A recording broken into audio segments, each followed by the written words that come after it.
সেই দিন বিকেলে রোদের তাপ কমতেই সে বাইক নিয়ে বের হল। ইঞ্জিন স্টার্ট দিতেই গম্ভীর এক গর্জন, বুকের ভেতর এক অদ্ভুত উত্তেজনা। আস্তে আস্তে সে থ্রোটল ঘুরিয়ে দিল, বাইক এগিয়ে গেল পিচঢালা স্বপ্নতে। দুপাশে মাঠের সোনালি ধান দুলছে, বাতাসে মিষ্টি কাঁচা ধানের ঘ্রাণ। মাঝে মধ্যে আমগাছের ছায়া রাস্তায় ফেলছে, একটা পাতা আম পড়ছে না। আরিফের মনে হলো বাইকের চাকা শুধু রাস্তার উপর দিয়ে গড়াচ্ছে না, তার স্বপ্নের উপর দিয়েও ছুটে চলেছে। এমন সময় হঠাৎ বৃষ্টি নামল। গরম পিচের উপর ঠান্ডা বৃষ্টির ফোঁটা, বাতাসে ভিজে মাটির গন্ধ। কাঁচা রাস্তায় ধুলোর গন্ধ মিশে এক অদ্ভুত সুরভি ছড়িয়ে পড়ল।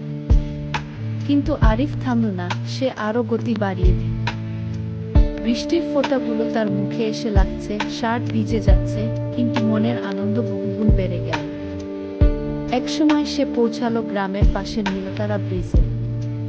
ব্রিজের উপর বাইক থামিয়ে দূরে তাকিয়ে দেখল নদীর উপর রামধনু। মনে হলো প্রকৃতি যেন তার এই স্বপ্নযাত্রার জন্যই অপেক্ষা করছিল। সে বুঝল বাইক শুধু একটা বাহন নয়, এটা তার স্বাধীনতার প্রতীক, তার স্বপ্নের সঙ্গী।